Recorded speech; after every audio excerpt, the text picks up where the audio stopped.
Assalamu alaikum wa rahmatullahi wa barakatuh. Qadarlik Facebook'taki ve YouTube'daki dünyanın her qaysı joylaridagi qadarli qarindoshlar, Uyg'ur qarindoshlarimiz.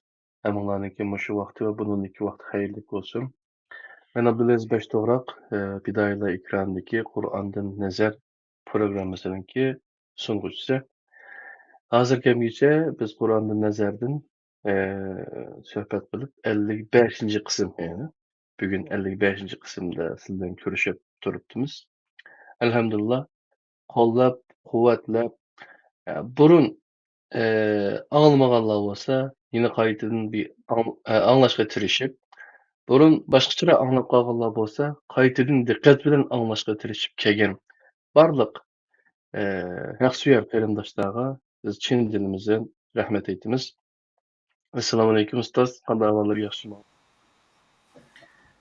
Aleyküm selam ve rahmetullah. Allah'a şükür. Özlerce adı cimantullama. Bizme Xudoga shukri, Istanbul bag'asiri isib ketadi. Sizning ayoli qandayroq? Bu yer bugün biraz ısıp kaldı herhalde. Endi hozirgacha 55 qism bo'pti ustoz. Men qaysi kuni biroz qarab o'tdim. Ming necha yuz qatimdan ko'rilgan temalar, asosan g'ol temalarni ko'plab ko'ryapti nurg'un qarindoshlarimiz. Meyli yaxshi, meyli yomon bo'lsin, nima bo'lmasin, 55 qism darsni hozirgacha birlikda sunibdimiz. Endi bugun nihoyat nuqtaliq bir mazmun meyli diniga ishonmaydiganlar bo'lmasin, har qanday bir inson o'ziga bir hayotda o'rnak oladigan, hayot rahbar qiladigan amaliy bir narsaniki izlaydi hayotida, o'zining hayotiga bir ma'no qo'shish uchun. Bu yerga kelguncha bizmi musulmonlarmi uchun tarixdan buyon bir ergishib ketayotgan bir kitob bormichu. Ba'zilar deydi, biz faqat bu Qur'onga ergashsakla yetmaymiz. Qur'onga ergashib maqsaqla hayotimizga ma'no topolmaymiz to'liq. Payg'ambar alayhissalomga ergashishimiz kerak. Uning deganlarini hatto vahiy darajasiga ko'tarib, shunday darajada hamda nima qiladi. Hatto ba'zi savol qo'yganlar bor. Agar payg'ambar alayhissalom kelib qolgan bo'lsa hozir, men nimaga, qaysi to'g'riga ergashayman, qanday qilsam ben to'g'ri topa olayman deb savol so'raganlar bor ekan. Necha yil o'qib hamdachu. Ashulanga javob topolmaganlar bor ekan. Endi shunda javob topolmay yurgan yoki mushu shumiki deb ikkilanib yurgan odamlar jiq hamdachu. Shunlashqa bu nuqtada Muhammed Aleyhisselam Allah'tan ep kelgan elçilik sübütü bilen Kur'an-ı Kerim'de şu Kur'an arqılıq biz nazar taşlagan vaqtimizda muşu sualga biz qandaq javob bersak to'g'ri bo'ladi. Bugun shuni bir sizdan Qur'ondan nazarlari bilan bir tinglab baqili. Qani mana. Assalamu alaikum. Dünyada qaysi joylardagi hurmatli qarindoshlar, hammalarning o'sha vaqt xayrli bo'lsin. Qarindoshimiz Abdulaziz Bashto'g'roq yuqori degandek, biz ko'p, ya'ni 54 qismda 54 mazmunning o'zini xalqimizga kuchimizning yetishicha, iqtidorimizning yetishicha yetkazgan bo'ldik. Bugungi yetkazmoqchi bo'lganimiz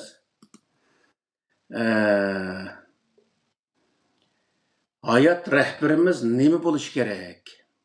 Ya'ni bizniki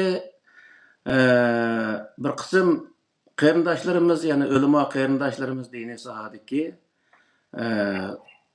har xil tushunchani berganlari bor. Shuning qarta bizmi mush Qur'oni Karimga asoslanib turib bu sohada bir tushuncha yurish maqsadiga keldik. Yani hayat rehberimiz Muhammed Aleyhisselam'mı, Allah'mı, ya Kur'an'mı degan mushundaq narsalar bor. Mesela onun da nurgun adamlar bunun da işkillindi. Çünkü Allah'mı degan vaqtda Allah bizning hayat rehberimiz degan vaqtning o'zida Allah Taala insonni bevosita yetaklamdi degan yerga insonning kallasi keladi. Muhammed Aleyhisselam degan vaqtda Muhammed Aleyhisselam hayat rehberimiz desek, Muhammed Aleyhisselam hayat vaqtida hayat rəhbəri bo'lgan bo'lsa, hozir vafot o'g'li 1400 yil bo'lgan bo'lsa, hozirgi insonlar qanday hayot rəhbəri bo'la oladi? Bo'la olamdi, bo'lamamdi degan bundaq bir narsa keldi. Qur'oni Karim kelgancha degan vaqtida Qur'oni Karim qanday hayot rəhbəri bo'ldi? Buningmi o'zi bizniki xalqimiz bu sohada bir farqliq, ya'ni aniq bir tushuncha berilmaganligi uchun olimlar tarafdan bu sohada biroz ikkilanish ishlari mavjud. Onun uchun biz bugun mush sohada to'xtalamiz. Zodi bizniki hayot rahbarimiz nima?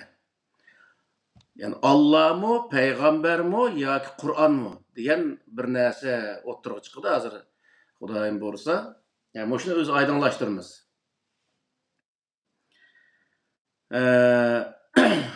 Estaizu billah. Mushu Sura Baqarning 5'ida Allah Taala Qur'oni Karimda yani Elif Lam Mim zalikel kitabu la rayba fihi hudal lil muttaqin degan oyatlar bilan bizga nurg'ulg'an narsani bayon qildi. Ya'ni bu yerda Alloh taolo shunday deydiki, o'zi tushirgan kitobni, ya'ni Qur'oni Karimni muttaqilar uchun, ya'ni to'g'ri ish qilgan insonlar uchun, muttaqi degan xatolikdan saqlanuvchilar uchun degan bo'ldi. Xatolikdan saqlangan odamlar to'g'ri ish qilgan insonlar bo'ldi degan gap.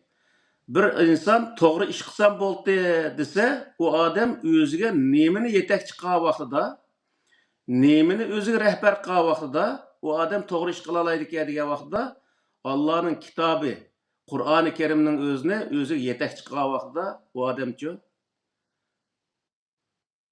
xatolashmaydi degan gap. Yani to'g'ri ishni qila oladi degan gap. Yani demakchi bo'lgan nima degan vaqtida o'zining yetakchisi, rahbari Qur'oni Karim bo'lgan insonlar xatolashmaydi degan ma'no chiqadi degan gap. Yani bu Adem Aleyhisselam'ın zamanısıdırmı? Allah Teala şu Adem Aleyhisselam'a tushgan kitob tushirmoqchi bo'lgan vaqtida keltirgan bir o'zi voqealikni bayon qildi. Sura Baqarniki 38-39 oyatlarda Qul nahbitu minha jami'an fa imma ya'tiyannakum minni hudan faman tabi'a hudaya fala khawfun alayhim wa lahum yahzanun vellezina kafaru ve keddebu bi ayatina ulaika ashabun nar hum fiha khalidun deb ikki sinfni aniq oydinlashtirdi.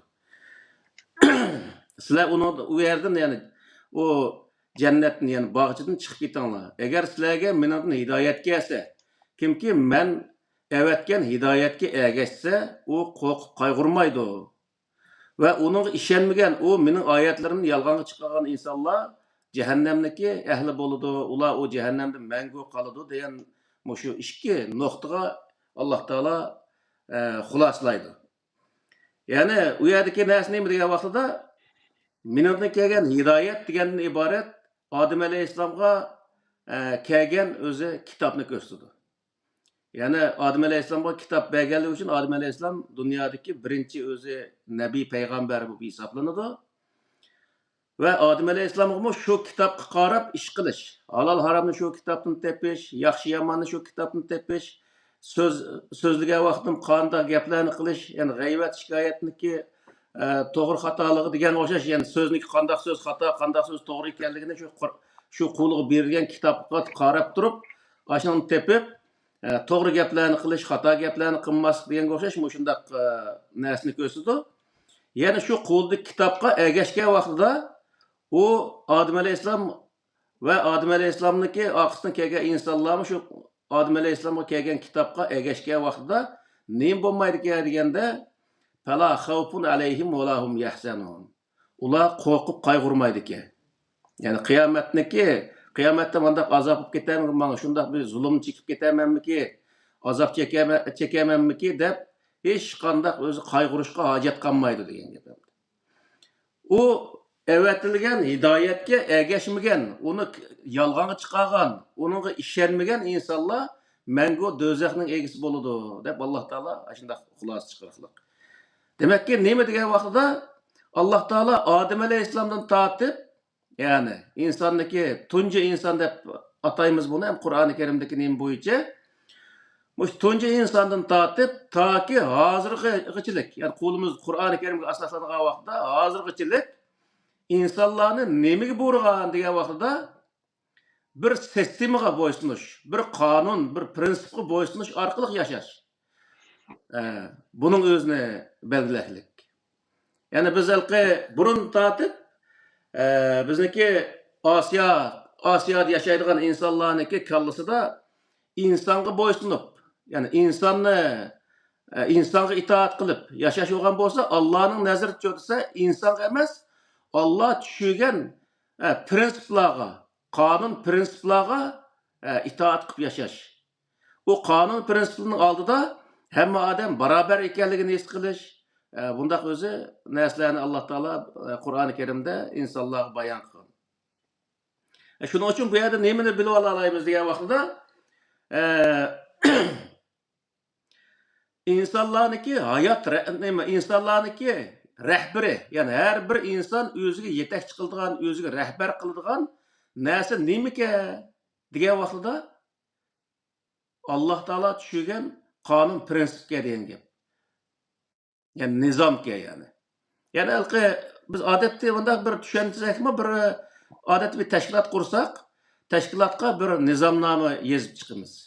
Shu yerdagi bilimli odamlar uning bir nizomnoma yozadi. Yozgandan keyin shu tashkilotga a'zo bo'lgan, uni rahbarlik sistemadagi odamning hammasi shu nizomnomaga amal qilish orqali mangadi. O nizomnomada andaq qilsa o'zi bu xatolashgan bo'ldi, o'zi tashkilotdan chiqariladi yoki u tashkilotga ishonmagan bo'ladi yoki tashkilotga xoinlik qilgan bo'ladi. Mandaq qilsa u tashkilotga sodiq ishlagan bo'ladi degandek nurg'ulg'an prinsiplar bo'ladi. Shu prinsip bo'yicha mangadigan gap, uning ichida mangan insonlar, harakat qilgan insonlar shu prinsipga amal qilgan bo'lsa, o yilning oxirida bu odam nihoyatda o'z prinsipga, ya'ni tashkilotimizning nizomnomasiga to'liq amal qilib, to'g'ri o'zi ish qildi, andaq mandaq deb uning o'zi madhiya o'qiladi. Ammo uningga amal qilmay, o prinsipni oyg'osti qilib, xohlagancha o'zi undaq qilgan bo'lsa, o vaqtida o prinsipga amal qilmadi qilib, uning o'zini amaldan ep tashlaydigan gap. Jamoat uning o'zini bu to'g'ri ish qilmaydigan odamga deb uningga salbiy ko'z qarash bilan, ya'ni Qur'ondagi nazar bo'yicha aytgan vaqtda la'natga uchirgan odam bo'lib hisoblandi misol. Xuddi shunga o'xshash Alloh taolo dunyoni yaratib, yani Odam alayhissalomni insonni tunji qatim dunyoga paydo qilgandan boshlab inson qanday yo'l menish kerak degan vaqtda insonning qo'liga dunyoda qanday yashash xaritasining o'zini, yashash nizomining o'zini qo'liga tutqiziqliq. Men mush nizom bo'yicha yashaysa, mush nizom bo'yicha yashasang, sen to'g'ri yashagan bo'lsa, to'g'ri yo'l mangan bo'lsa, mushuning bo'yicha mangan vaqtda sen oxiratda hech qanday qayg'urmasang bo'ladi. Ishing to'g'ri bo'lgandan keyin u oxiratdagi hech qanday o'zi Allohning oldida azob va kazo bo'ladigan bir ish bo'lmaydi. Ammo agar buni aksincha bo'lib, buning ishonmasang, u vaqtda o'zi uni yolg'onga chiqarsang, u vaqtda sizniki ishing chataq bo'ladi deb Alloh taolo shu birinchi odamdan tortib, ya'ni o'zini va atrofidagi insonlarning hammasini qonun bilan idora qilish, ya'ni inson o'zini qonun bilan idora qilishni Alloh taolo tunji insonni boshlagan degan gap. Mishada bir gapni so'rab olay. Bizda mandaq tushuncha borchu. Endi Xudoning islom dini, shu Muhammad alayhissalom islom dinini akilib, boshqa payg'ambarlar, boshqa elchilar, nabiylar xuddi boshqa bir din kelgandek. Menda bir ko'z qarash bor. Ya'ni islom dini Muhammad alayhissalomdan boshlanadi. Shu? Shu hozir sizning gap qarag'achada bu Odam alayhissalomdan tortib Alloh shu islom dinini shundoq boshqa oyatlar bor to'g'rilik hamda. To'g'ri. İslam dinida insonlarga bir hayot nizomi qilib berganligi, buning bir kitobi borligi to'g'ri gap qilyapmiz-ku. Shu narsalar oydin bo'lgan chog'da undan keyin biz ba'zi masalalarga to'g'ri qaray olamiz-ku. To'g'ri. Hamda insonniki nimasida o'zi insonlik xarakterida atrofidagi hurmatlik yoki peshqadam yoki bo'lmaydi biroz bir narsa biladigan ashundaq insonlarni hurmatlaydigan va shuningga cho'qinadigan ashundaq bir xarakter bo'lg'achqa Alloh taolo insonni ash xarakterni saqlab qolish uchun, ash xarakterni o'z xato ishlatib qolishdan saqlab qolish uchun sizlar insonga nim qilmay, o'zi cho'qinmay, Allohniki qonuniga o'zi nim qilinglar. Qonun oldi barobar o'zi yashanglar. Chunki sizlar u atrofingizda kim bo'lishidan qat'iy nazar Allohning dargohida hammang o'xshashli bir inson. Uning soqolining uzun bo'lib qolishi, yoki bo'lmay chopinning yangi bo'lib qolishi, yo pulning jiqaroq bo'lib qolishi, uniki u hech qanday bir o'z ahamiyatli narsa emas. Faqat ahamiyatli narsa Allohning dargohida o'zi mushu Allohning diniga, Alloh tushirgan narsaga eslab to'g'ri mangan odamlar. Ya'ni Qur'oni Karimda bu haqda inna akramakum indallohi atqakum degan oyat bor. Atqakum degan kelimaning o'zimi hozirgi mush oyatning mazmuniga asoslangan vaqtida Allohning nima xatolikdan saqlangan insonlar degan gap endi. Allohning dargohida hurmatga sazovor bo'lgan insonlar kim o desa, xatolikdan saqlangan insonlar, ya'ni to'g'ri ish qilgan insonlar degan gap endi.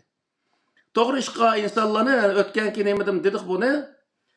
Bir odam to'g'ri ish qilsa, uni atrofiga jamoatmi hurmatlaydi, u xalqmi ishindi uningga, ammo bu hurmatlash ayrim bir narsa bo'lish kerak. Uning cho'qinish ayrim bir narsa bo'lish, cho'qinmaslik kerak uningga. O odam to'g'ri ish qilgan odam deyish, u nihoyatda to'g'ri bir gap. Nima uchun degan vaqtda bir odamniki to'g'ri ish qilganligini e'tirof qilish bu nihoyat go'zal bir ish. Ammo e'tirof qildim deb uni cho'qinish bu bir cho'ng xatolik. Shuning uchun Qur'oni Karim nima degan vaqtida Alloh taolo kitobni tushirishdagi maqsadni bayon qilib, butun o'zi koinot Alloh taolaning oldida bir o'xshashli bir maqsad bo'lganga o'xshash, bizniki nazarimizda masalan butun insonlar o'zimizga o'xshashli bir inson, uniki bizning ortiq bir yeri yo'q, bizning unida kam bir yerimiz yo'q, u bilganni biz bilolmaydigan bunday bir ishlar yo'q. Tirishsa hamma odam yani biz bilganni bila olaydi, qilganni qila olaydi degan bunday shaklda ishinish va harakat qilish bu o'zi Alloh taolo yo'l qo'ygan bir prinsiplar. Shuning uchun bu yerdagi narsa nima degan vaqtda biz nurg'un qatam dedik. Qur'oni Karimning tub maqsadi adolat orqali barobarlikni vujudga chiqarish. Bu Qur'oni Karimning tub maqsadi shu. Ya'ni adolat oldida adil bir adolat oldida bütün insonlar mayli qaysi din, qaysi mazhab, qaysi rangdan bo'lishidan qat'iy nazar u o'zi adolat oldida barobar o'zi nima muomala qilinish lozim. Hammasi inson qatorida muomala qilinish lozim. Hammamiz o'xshash bir maxluq degan qatorida muomala qilinish lozim.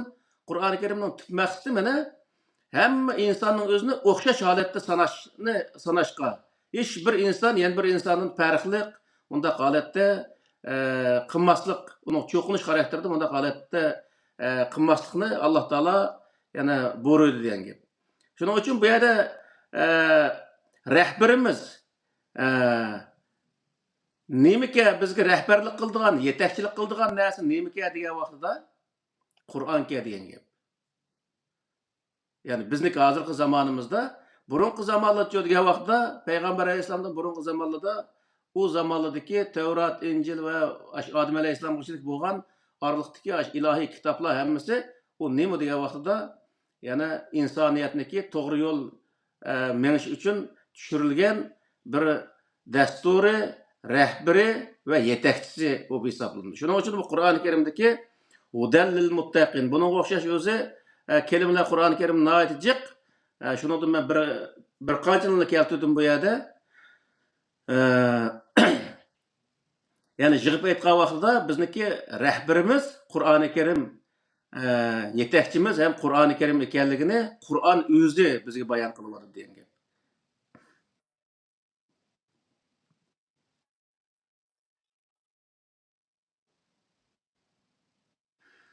Endi bir qism qarindoshlarimiz so'zlayotdi.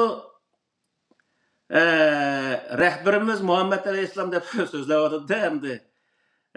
Bu nurg'un qarindoshlarimiz ashuni anglagan bo'lishi mumkin.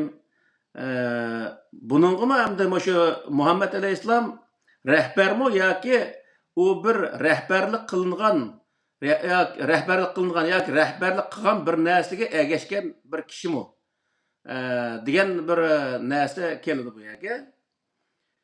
Bu haqda Alloh taolo Qur'oni Karimda sura An'amdagi 106dan 107 oyatgacha İttabi ma yuha ileyke min rabbike la ilahe illa huve ve ariz anil müşrikin ve lev şa'allahu ma eşreku ve ma cealnake aleyhim hafiza ve ma ente aleyhim bivekil degan şu ayetniki birinchi ayetning o'zida sen sana vahiy qilingan narsaga ergash deydi Alloh taolo. Ya'ni payg'ambar alayhissalom o'ziga nemani yetakchi qildi ekan degan vaqtda yetakchi qildigan narsa Alloh taoloning kitobi ekan degan gap. Alloh taoloning kitobini o'ziga yetakchi qilish orqali o kitobda nemani buyurgan bo'lsa, shuni qilish va nemani to'sgan bo'lsa, undan yenishdan iborat buni ijro qilish. Bu payg'ambarga berilgan bir buyruq deydi Qur'oni Karim. Hamda o g'arb davlatlar buni o'ngay tushundi. Nima ish qilgan vaqtda g'arb davlatlarida qonunga bo'ysunish.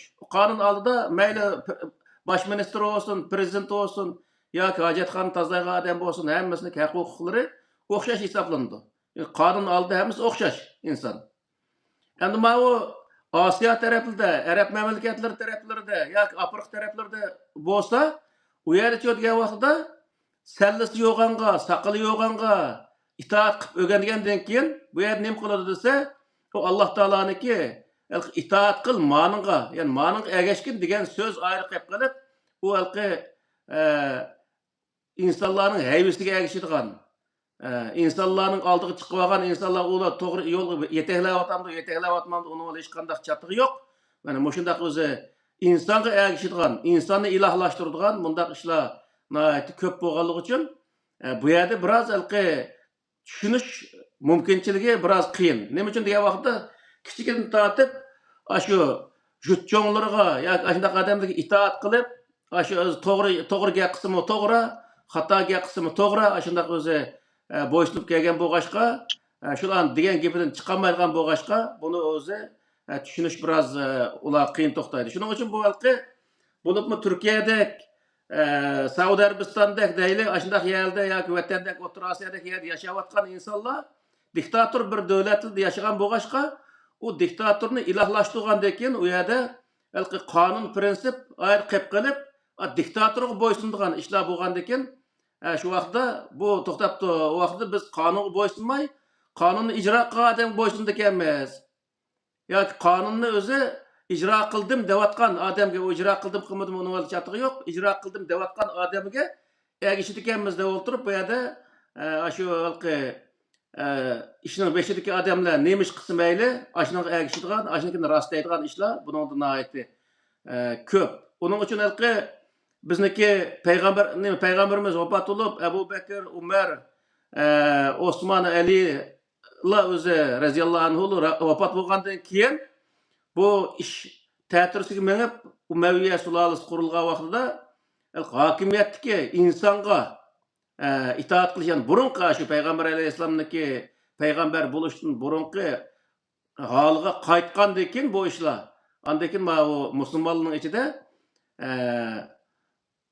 shu ishning beshidagi odamlarga, u ishning beshidagi odamlarniki chiqarayotgan narsa to'g'rimi xatomi uni qat'iy nazar podshoga itoat qilish vojib degan bir prinsipni o'tirib qo'yib olib, mana shundaq o'zi nihoyatda Qur'onniki itoat qilish manbasining o'zini o'zgartirib o'tgan.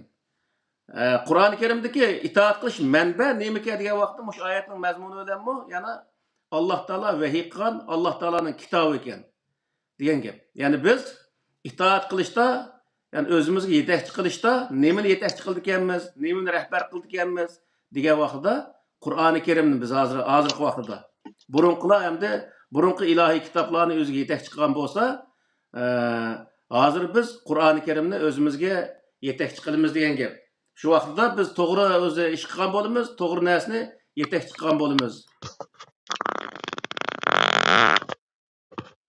Yana Qur'oni Karimda Sura Baqaraning 170-oyatida va iza qila lahum ittabi'u ma anzalallohu qalu bal nattabi'u ma alfayna alayhi aba'ana awalaw kana aba'uhum la yaqiluna shay'a va la yahtadun degan oyatlar var misal. Yani hozir deganga o'xshash o oldimizdagi insonlar yigit yoshi deymiz, sho'dijan, dodujan deymiz bizniki deymiz bo'yicha yoki mayda shu davlatning beshidagi insonlar deymiz, ashlar o'zi to'g'ri ish qilyapti, xato ish qilyapti, uni hech qanday ahamiyat bermasdan uning amaliga qarta uning itoat qilish bizda avjag'anligi uchun Qur'oni Karimda bu haqda nima deydi degan vaqtda ularga Allah tushirgan, ya'ni Allah Taala tarafdan tushirilgan narsaga ergishinglar. Ya'ni Qur'oni Karimga biz hozirgi yig'inchoqlab aytgan vaqtda Qur'oni Karimga ergishinglar deyilsa, ular o'zi bel nattabiu ma alfayna alayhi abaana. Biz ota-onamiz ergishib kelgan narsaga ergishimiz. Deb mushunda deydi. Evvelev kana abahum la yaqinu şey'en ve la yehtedun. Ularniki ota-onasi kallasını aqlini ishiltib bakmagan ve to'g'ri yo'lni qabul qilib bakmagan bo'lsa, qandaqmi ular uning ergishidi. Demak, bu yerda nima degan vaqtda har bir inson o'zi menayotgan yo'lni o'zi bir qatim kontrol qilish shart degan gap. O oldida gap qilayotgan odamlar to'g'ri gap qilyapti, xato gap qilyapti. Buni o'zining kallasini o'tkazish lozim. Agar kallasini o'tmasa, o odam uningga kallasini o'tmagan narsaga ishonish shart emas. Chuqum o odam ishonchiga ega bo'lgan vaqtida uningdagi nima to'g'ri deb uning ishonish lozim. Bo'lmasa u narsa xato bo'lsa-mu, bu arabcha gap qilyapti, arabcha gap qilgandiki Allohning so'zini deyotgan o'xshaydi deb lekin uning qarg'ilachi ishonish bu nihoyatda xato ham o'zini falokatga so'raydigan bir ish. Shuning uchun bu yerda masala nima degan vaqtda mayli o'zi diniy olimlar olsun, mayli fanni ziyolilar olsun, mayli qandoq bir inson bo'lishini qat'iy nazar, u bir gapni qilgan bo'lsa, u gapning to'g'ri xatoligining o'zini har bir inson o'zi zangsel anglash kerak va uning to'g'ri xatoligiga o'zi baho berish kerak. Baho berib, agar kallasini o'tmasa, u odamga mana tushunmay qoldim yoki meni kallamda o'tmadi, qanday gap deb so'rash lozim qaytadan. Ama so'ramasdan berib lekin o'sha odam o'sha arabcha gap qilayotgandikinlar buning o'zi Allohning so'zini deyotgan o'xshaydi.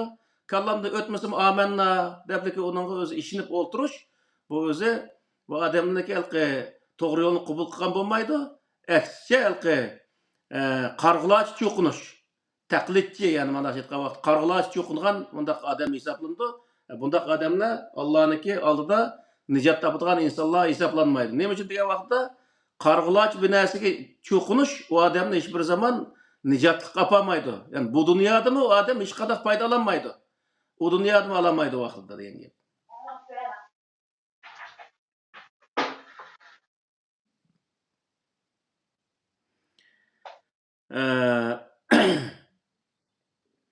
Yani o'zi Qur'oni Karimda yani Payg'ambar alayhisolamga o'zi Payg'ambar alayhisolamni yetakchi qilsak bo'ladimi degan shu nima qarta bizniki hozirgi diniy olimlarimizni ko'pinchisi mutlaq 99% desakmi xatolashmaydi deymiz hamda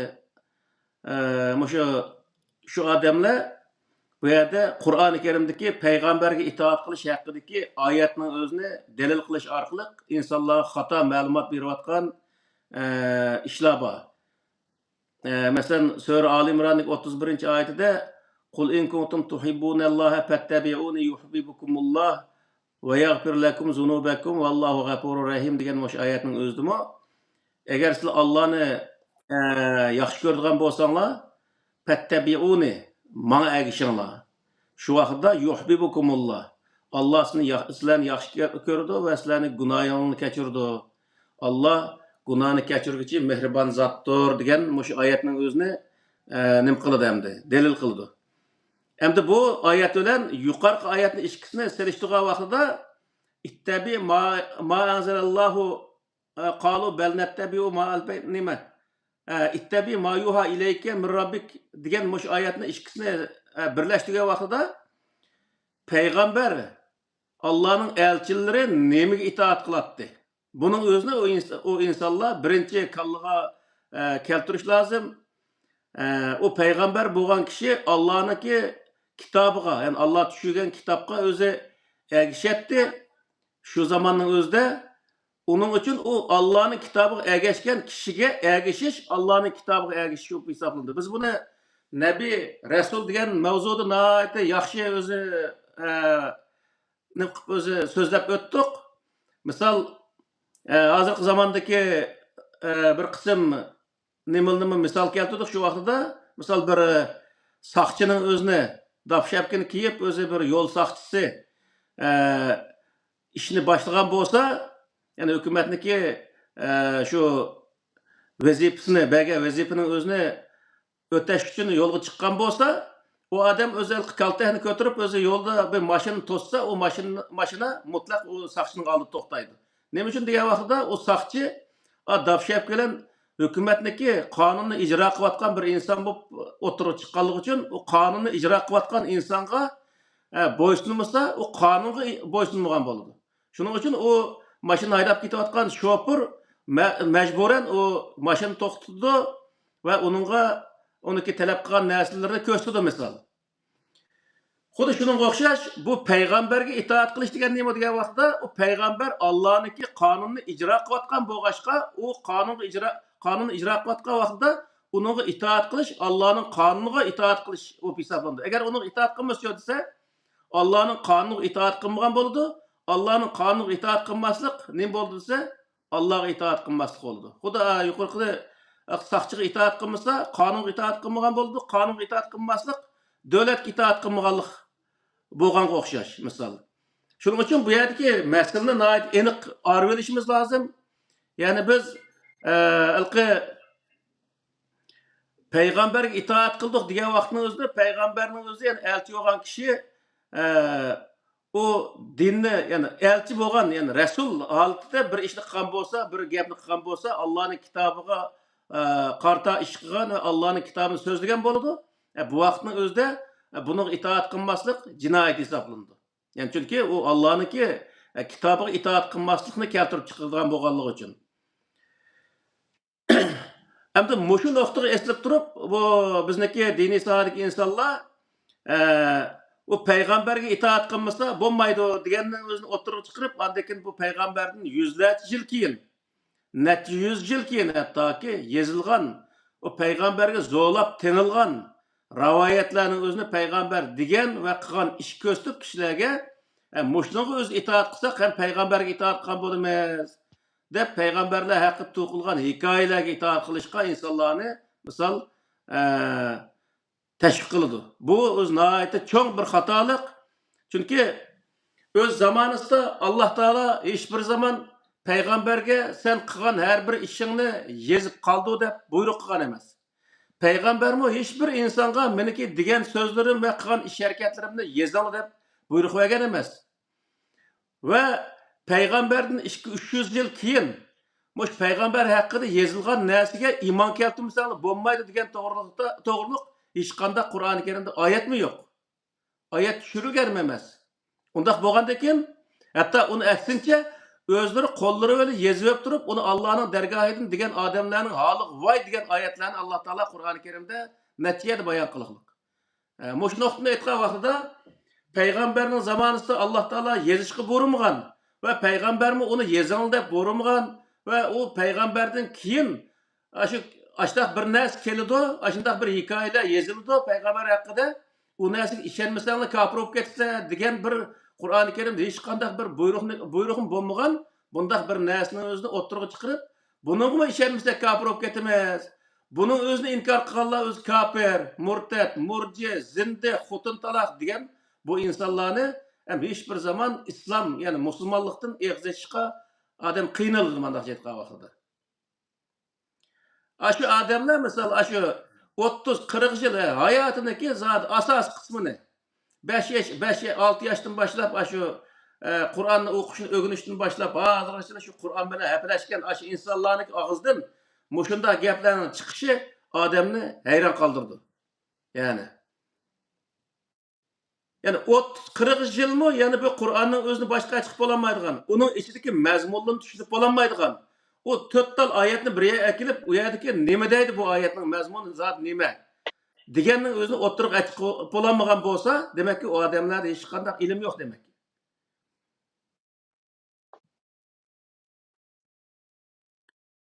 Yana Qur'oni Karimda Sura Niso'niki 59-oyatida ya ayyuhallazina amanu atiiulloha va atiiur rasul va ulil amri minkum fa in tanaza'tum fi shay'in farudduhu ila Allohi va rasul in kuntum tu'minuna billahi vel yevmil ahiri zalike hayrun ve ahsen ta'vila degan mush oyatning o'zidimi Alloh taolo sizlar Allohga va Allohniki mushu elchiga itoat qilinglar va sizlarning orangdagi ish egasiga itoat qilinglar.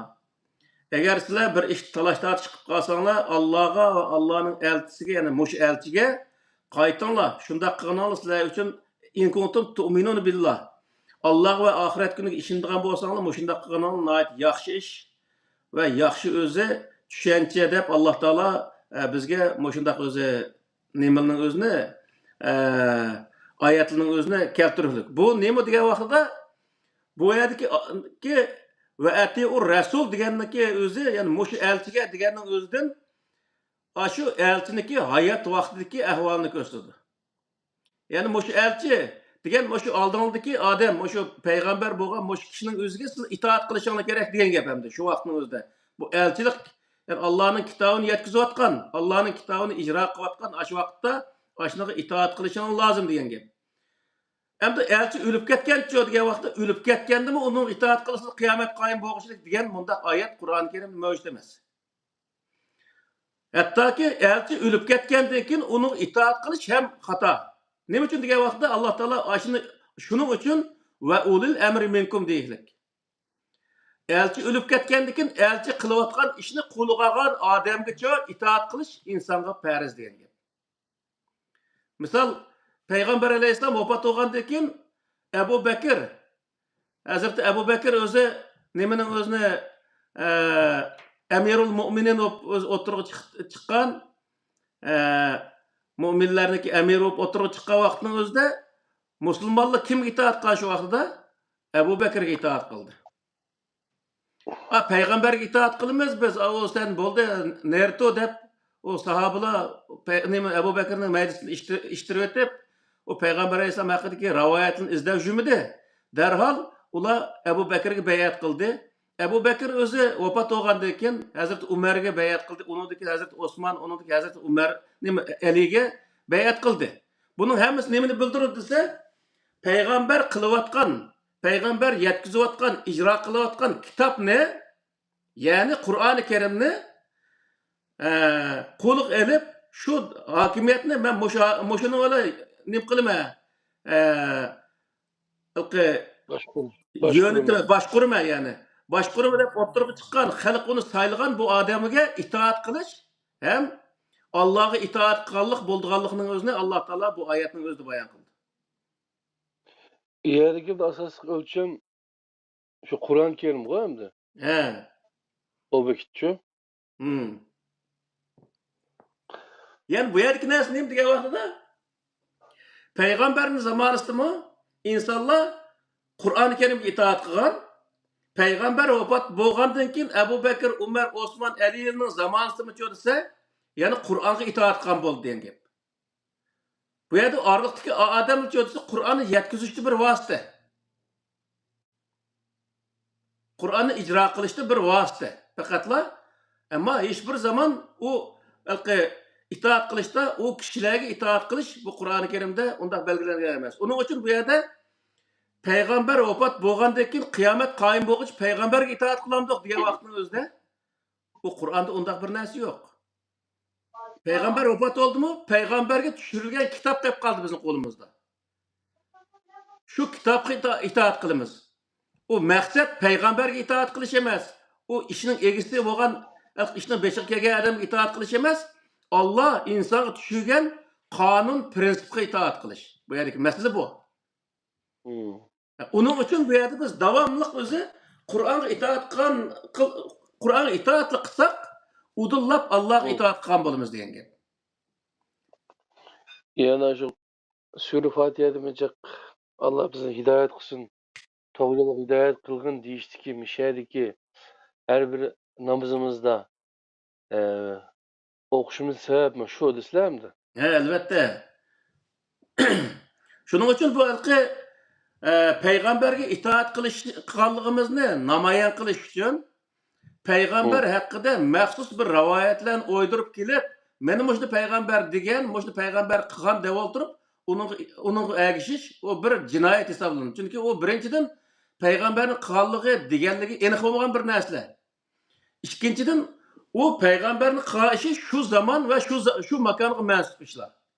Misol Agar Hı. payg'ambar hozirgi zamonda bo'lgan bo'lsa qanday bo'ladi?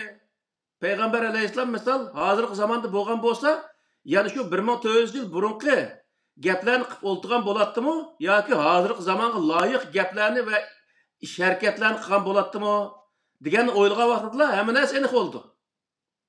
Ya'ni o payg'ambar hech bir zaman u 1400 yil burungi gaplarni qilib, 1400 yil burungi ishlarni qilib, shu vaqtda qalqon o'qiyonlar bilan urush chiqib yurmagan bo'ladi. Hozirgi zamonda bo'lsa, hozirgi zamonda eng zamonaviy qurollarni yasatgan bo'ladi va payg'ambar bo'lgan, payg'ambar o'zi yashagan davlat hozirgi zamonda hayot bo'lsa, eng ilg'or, eng madaniy bir davlat bo'lgan bo'ladi.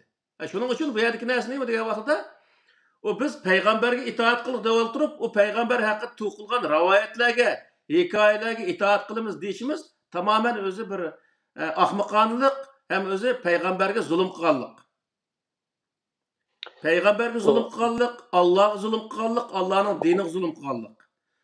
Chunki Hı. Alloh taolo tushunmagan, Alloh taolo kitobda yozmagan narsaning o'zini din qilib olish Allohga, Allohning Hı. diniga va Allohning payg'ambarlariga zulm qilganlikdan iborat. Shuning uchun biz bu masalada nihoyatda jiq izlashimiz lozim. Mushtahadik oyatlarning hammasini bir yerga akilib, bir tal oyatni tutib olib lekin uning o'zini payg'ambarga itoat qil desa, "Men payg'ambarga itoat qil debdi-ku" demasdan, u vaqtda payg'ambar nimaga itoat qilgan deganni o'rganishimiz lozim. Şu Payg'ambar bir nimaga yerde ergashgan deganni Hı. tepishimiz lozim Qur'ondan. Shu vaqtda sen Hı. payg'ambarga Hı. ergash degan bo'lsa, payg'ambar nimaga ergashgan deganni topgan vaqtida u bizniki nimiz o'ng'ayli chiqadi. Hı hı. To'g'ri. Bu yerda sizlar dedilar Qur'oni Karimning ichida hech qanday bir yerda hadislarga iymon deb hech qanday bir nima yo'q hamda-chu. Iymonning sharti yo'q. Hatto bular 6 iymon deb turib oladi. Shu 6 iymonning ichidami hadisga iymon deb bir gap yo'q u yerda. Şoňalyky eger biz paýgamber dep könep galygyly, aşy ayetninki tekstiga garasa, şeýle tutuldy hemde-çü. Ýa-da Resul dep kelgen bolsa, o bir şu Allah'ın kitabynyň başga bir näse ekemegdi gitdi şu. Hatta Doğru. Zuhruf suresining 43-nji aýetidimi? Naýat iniq däklik. Hatta ma nime dema? Ali İmran suresininki 103-nji aýetini däkligimiz. Wa'tasimu bihablillah depçi. Yani Allah'ınki agamçısı nim bolady hemde? Peýgamberdinki ekegen şu Resulullah'ın bizge ýetkizgen Kur'an-ı Kerim boldy. Şundam Elbette. ya. Doğru. Onunki resul boluş, elçi boluş, aýna şereplik insan boluş nimesi nima? O inamly bergen näse nime? Şu Kur'an-ı Kerim hemde şu. Doğru. Kur'anyň buyrugallary. Ana Allah'nyň buyrugallary. Nurgun özü braderler şu bizel peygamberge şu zamandaki insanlarını erişen degen elçige. Yani ama hazırki zamanda onunla özü o şu zamandaki eğer değilgen takdirde peygamber şu elçi şu vaqtda degen söz bolgan takdirde mi o sözneki hazırki zamanga nimalki muvafiqlaştırganlığı tatbiqlangan kısmı bolmasa onu erişki bolmaydı desek bu peygamberini inkar kıldı deydi misal. Bu bunda kılık teatürde misal onu adette şu bir devletniki prezidentini bir misal alsak mı? Öz vaqtida Mustafa Kemal'ın zamanında Türkiye'ni misal alsak Mustafa Kemal'ın zamanında anayasak deymiz asas kanun şu vaqt tüzelgen Mustafa Kemal onun özünü şu zamandaki ahval qarta işki taşqi vaziyet qarta icra qilgan bolsa hazır Tayyip Erdoğan şunu aynen icra qilatamdı yoki hazır Tayyip Erdoğan amaliy ahvolga yana davlatning ichki tashqi vaziyati qarta ijro qilatamdi. Buning o'zini tushunishimiz lozim. Ya'ni buningga asoslangan vaqtda bir payg'ambar masalan Odam alayhissalom o'zining zamonasida Allohning o'sha kitobini yani Adem Aleyhisselam'a tushgan kitobim o'sha Qur'oni Karimdagi asl nusxasi misol. Shu o'z zamonidagi sharoit qarta ijro qilgan bo'lsa, oxirgi payg'ambar bo'lgan payg'ambar alayhissalom qanday qilgan desa, o'ziniki zamonidagi ahvol qarta ijro qilgan. Ya'ni undan biz nimani xulosalay olamiz degan vaqtda bizmi bu Qur'oni Karimni hozirgi zamonga loyiq tushunish va hozirgi zamonga loyiq ijro qilish bu bizning vazifamizga degan gap hamdi. Şu vaqtda o'zi o payg'ambarning tutgan yo'lini tutgan bo'lamiz degan gap. U yerdagi va fi rasulillahi uswatun hasanatun degan bir oyat bor. Laqad şu Sura Ahzab'niki 21-22 oyatida laqad kana lakum fi rasulillahi uswatun hasanatun liman kana yarjullaha vel yevmel ahir degan mush oyatning o'zida payg'ambarga sizlar uchun payg'ambarda o'zi nurg'ulg'an o'zi yaxshi bir usva, bir o'zi ulgulik bir narsalar bor desa, hamma ishda payg'ambar bizga ulgu deyapti. Bu yerda narsa degan vaqtda bu oxirdagi narsa liman kana yarjullaha vel yevmel ahir degan oyat bor. Uning o'zini birga o'qish kerak. Liman kana yarjullaha Allah'niki razılığını irade kılıdığan, ümit kılıdığan ve ahiretini ümit kılıdığan insanlar için bu Allah'niki elçiside nurgulluğun özel nimeler var. Ülgülük bir nesler var dedi. Ahiretiki velemma re'el mu'minunel ehzabe degen şu ayetlerin hemmisini şu 5. okup gelgen vakitte yani Kur'an-ı Kerim'de umumen hulaslığa vakitte Allah'ın peygamberlerdeki insanlar boğan özü nime? Öz ülgülük hususiyetli nemi dese ülgülük hususiyet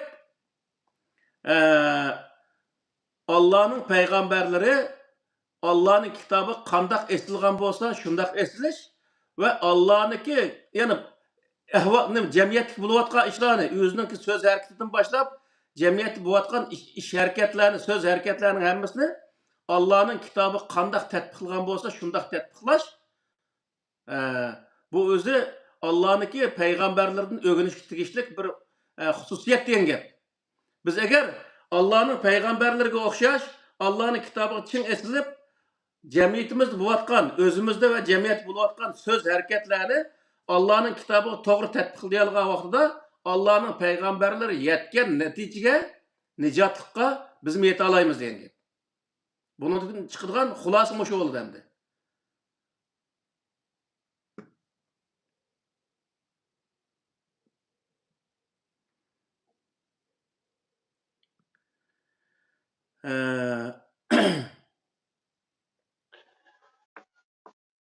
Hem de nurgun insanlar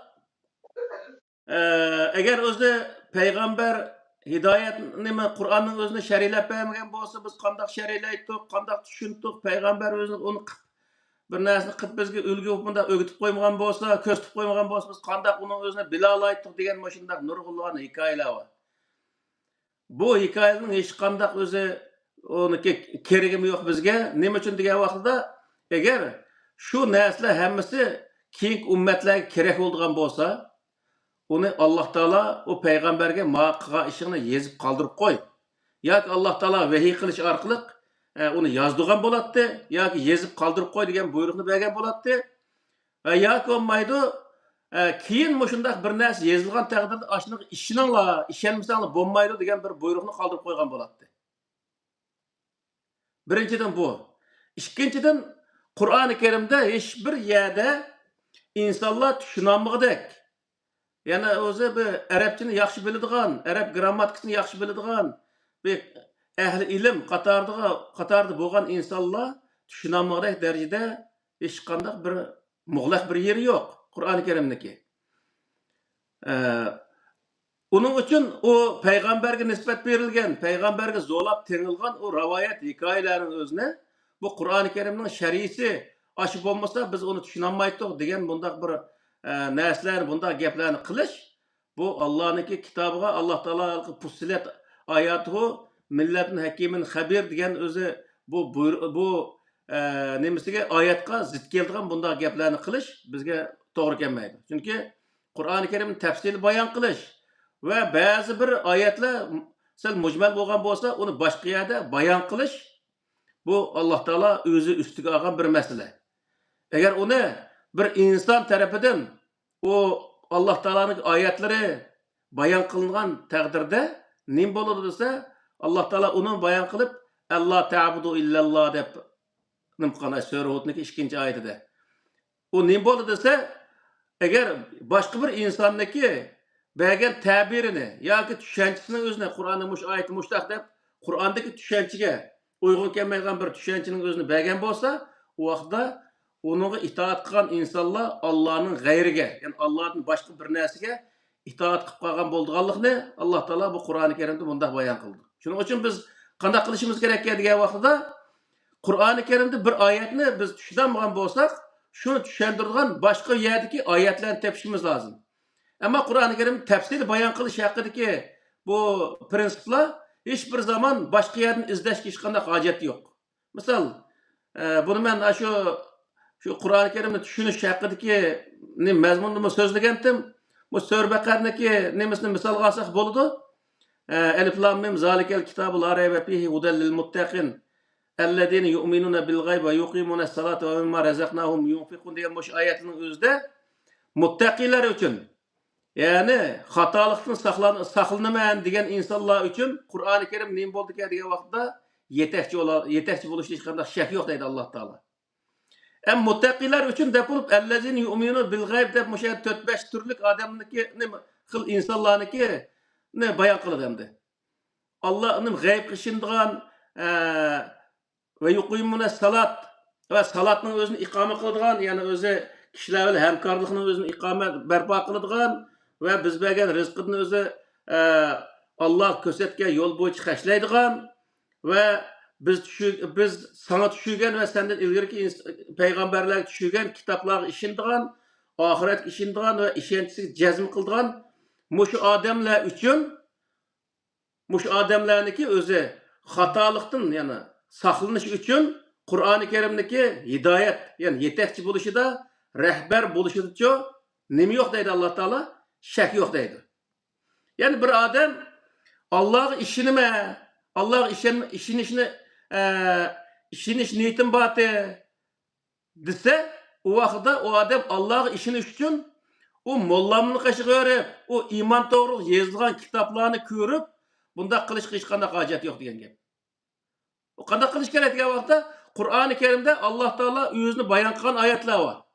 Mushundaq mush shaklda ishonsang, menga to'g'ri ishongan bo'lsa deb biz ko'rsatgan yeri bor. Shu bo'yicha ishongan vaqtda Alloh taologa biz to'g'ri ishongan bo'lamiz. Ammo o aqida kitoblarga qarab bu yerda Alloh taolo arshining ustidamiz yo arshining ustida emas, arshining o'zini istavla, u yerda o'zi arshining o'zini arshga ega bo'ldi, arshni ishg'ol qildi. O boshqa birisniki arshiga u Alloh taolo uni hujum qilib yurib ishg'ol qilgan bo'lib u yerda ashundaq o'z ma'ni etgan narsalarga ishonish orqali u yerda hech qanday iymon degan narsani keltirishga mumkin bo'lmaydi misol. Shuning uchun bu yerlik narsa nima desa, payg'ambarga ishonish olsun, Allohga ishonish olsun, kitobga ishonish olsun, oxiratga ishonish olsun, farishtalarga ishonish olsun, mush ishonishning hammasini Qur'oni Karim qarab turib ishongan vaqtda u odam nima qila oladi desa, xato ishonishdan o'zini saqlay oladi deydi. Alloh taolo Qur'oni Karim shu odamga shu ishonishda to'g'ri bir yetakchi bo'la oladi, ya'ni to'g'ri ishonishga apara oladi degan gap bu. Biz boshqa bir kitob qarash orqali biz Allohning kitobiga to'g'ri bir ishonchga hech bir zaman yeta olmaymiz degan gap. Uning uchun bu aqida kitoblarida ko'pinchilari bu yer Qur'oni Karimga zid keladigan nurg'un yerlari va uning uchun biz o'zi bu aqida kitoblariga ishonish orqali musulmon bo'la olmaymiz. Zaten musulmon bo'lamoqlik musulmon bo'lanmaganligi uchun hozirgi zamondagi zulm, shundaq o'z narsalarni tortishimizning tub sababi mana shu yerdan keldi misol. Shuning uchun bizniki rahbarimiz, ya'ni bizniki mana shu hayot dunyoda biz har bir insonniki o'ziga yetakchi va rahbar qiladigan narsa nima degan vaqtda Allohning kitobi degan gap. Biz Allohning kitobini rahbar qilgan vaqtda payg'ambarmi o'ziga Allohning kitobini rahbar qilgan, udullab payg'ambar suv ichgan buloqdan biz udullab o'zi shu buloqdan suv ichgan bo'lamiz. Hech bir zaman ikkinchi qo'l, uchinchi qo'l yerdan o'zi suv ichgan bo'lmaymiz. Bütün payg'ambarlar zodi Allohning hidoyatini, Allohning kitobidan o'rganishga chaqirgan. Payg'ambar alayhisalom shunga o'xshash shu Allohning kitobidan o'zi o'rganishga chaqirgan. Buning uchun biz udullabla o'zi Allohning kitobini o'rgangan vaqtimizda hech qanday o'z xatolashmaymiz. Ham o'zi Alloh ko'rsatgan shaklda o'rgangan bo'lamiz. U vaqtda o'zi o'rgangan va ishongan narsamizda hech qanday xatolik bo'lmaydi degan gap. Şuna bu yerda Allohning kitobiga udul o'zi nima qilish, har narsani Allohning kitobidan udul o'rganish, u yerdan orliqqa hech bir insonni, ya'ni o'zi molla bo'lsin yoki bo'lmaydi o'zi hech qanday yoki payg'ambar bo'lsin, hech birisining o'zini qistirishga hech qanday hojat yo'q degan gap. Ya'ni Qur'oni Karim qo'limizda bor ekan, zodi Qur'oni Karimdan udul uni o'rganishga bizga imkon bor degan gap. Agar imkon bo'lmasa, bir odam deb bersa, u vaqtda u deb berganligi orqali o'zi o'rgansak u bo'ldi. Va lekin bizga hozir hamma narsa tarjima qilindi, qilingandan keyin buni udullab berib o'rganish imkonimiz tamoman bor. Agar ba'zi yerlar kallamizni o'tmasa, uni o'zi biladigan odamlardan so'rash orqali kallamizni o'tkazish o'zimizniki vazifasi, ya'ni. Shuning uchun bu yerda Allah bilan o'zi Allohning kitobining orasiga boshqa bir narsani qo'shib, undan keyin uning o'zini dinni ikki boshliq qilib, Allohning dini bir din, payg'ambarning dini yana bir din, Allohning kitobi, payg'ambarning sunnati deb dinni o'zi Allohning dinini ikki boshliq qilishning o'zi butunlay xato. Bu o'zi bu odamlar Allohdan Alloh bilan Allohning payg'ambarini arvat deb shikoyat qildi o'tganlarda. Asli arvatgan odamlar shu o'zi. U qanday degan vaqtda Allohning kitobini ayrim qo'yib qo'ydi, Allohning payg'ambariga nisbat berilgan hikoya cho'chaklarning o'zini ayrim bir din qilib, undan keyin o'zi dinni ikkiga parchalab, payg'ambarni bir iloh qilib u yerda uning bir dini bor qilib, undan keyin o'zi dinni shunday o'zi vayron qilib. Uning uchun bu yerda nima degan vaqtda Allah bir, Allah'ın dini hem bir, o dini itikat kılan bütün insanlar udullab şu Allah'ın dini itikat kılış lazım. Peygamberler de bunun dahil yani. Emdelik hakta bular 30-40 yıl bu kırındaşlarımız Xudalık hayatını şu Kur'an'dan başka bir vehiba, Kur'an'dan başka bir kitap verilgen degen şu nersini güçlendiriş için Kur'an'a paralel bir kitap zadı badepçi. Ömrünü şununla atıgan deklam men kürahatım hem şu addi bir meni okumagan adam deydi men bu medrese terbiyesi kömep dikenme. Hem özlere körep dikenla ulu köygen medresenin mesela şu. Men aşında bir nimege kep kaldım hazır şu. Hani ben başkalarım şu nerse kelsin diyen bir nimem yok. Bu beheterlik bir tuygucu hem şu. Allah Emlerlik Zuhruf Suresi'nin 43. ayet mi? Yeliki seninki 10 kulunda şahtan barangdan kişitük. Eğer üzerinden nime bir narsa ketip koygan bolsan bunun için. وَلَوْ تَقَوَّلَ عَلَيْنَا بَعْضَ الْأَقَاوِيلِ لَأَخَذْنَاهُ بِالْيَمِينِ ثُمَّ لَقَطَعْنَا مِنْهُ الْوَتِينَ diyen ayet var ya. Bu ayet bilen ola nime kılıvatkan bu kırındaşlarımız dava kılıvatkan başka bir ayet yani o üzünün vema yentuku bir hava mı? وَمَا يَنْتِقُ عَنِ الْهَوَى اِنْ هُوَ اِلَّا وَحْيٌ يُوحَى. Şu ayet ne? Hata şunu değil mi? Şu mayelim bir ayet başlam ya. Bu iki ayeti birleştirip düşengen vaktidə onundaki en doğru hükümge erişeliydi. Yani anda kılmaklı da. O وَمَا يَنْتِقُ عَنِ الْهَوَى اِنْ هُوَ اِلَّا وَحْيٌ يُوحَى diyen ayetin özümü adette. O elçi. Ayet devamlı elçi. O adet bir adam emas. O elçi bir elçilik kılayotgan vaqtda, rasululuk vazifasini ado qilayotgan vaqtda u Allah tushirgan vahiydan boshqa narsa so'zlamaydi degan gap. To'g'ri. U yerda berib o elchini so'zlagan shu rivoyatning hammasi Allah Taala ko'rsatgan narsa shu. Demakki u rivoyatlimi vahiy degan yerga olib buning o'zini nima qilish u butunlay xato bir narsa. Chunki u agar vahiy bo'lsa, nima uchun 200-300 yil keyin yozilib qoladi o narsa? Misol, Vahiy deganning o'zini shu naq maydonda yozilgan gap, bu raviysi bo'lmaydiki. Masalan, Qur'oni Karim Sura Fotihaning raviysi bormi? Sura Baqaraning raviysi bormi misol? Yo'q. Bu Payg'ambar shu sen tushgan hamon darhol yezib o'zi kecha he, tushgan bo'lsa kechida atrofida odam bo'lgan hı, vaqtida odamlar yozgan bo'lsa, u hı. odam yo'q vaqtida o'zi yezib o'zi qilgan narsa u. Uning uchun bu yerda orliq hech qanday bir o'zi raviy yo'q yani. Abu Hurayra yo'q bu yerda. Hatta şu gumon gapırdiki, o'sha Qur'onning kam qolgan narsa bor ekan. Bu Allohning vahiylari, bu Qur'onning sirtidan bir vahiy bo'lib, kam qolganlarini ash yerdan to'liqlaydi ekanmiz. Shunga Qur'on tushunish emas ekan. Degandek biz apamadik o tushunchaga. O'zlari shu tushunchaga olib qo'yganmiz xalqnichi. Doğru. Hatta bu Kur'an. komünistlarning degan gapiga o'xshashlam. Muhammed Aleyhisselam o'zi yozib olgan bu Qur'oni Karimni. Nima farqi bormi-chu bu ishga gapni-chu? Sen tamam boshqalar yozgan, necha yüzyildagi yozgan Muhammed Aleyhisselam nisbat berib yozilgan narsani sen unimi vahiy bumi Allohdan kelgan deb haqqa tanlasa, hatta iymonga zo'rlaysa, hatta anda emas Qur'oni Karimda anda demabdi desa, sen uni murtad deb e'lon qilsa, undan keyin murtadning kallasini olsaq bo'ladi deb o'zingning shariati uchun ashida nima qilasan-chu? Shu yerga opirsan bu masalani-chu, shu darajaga.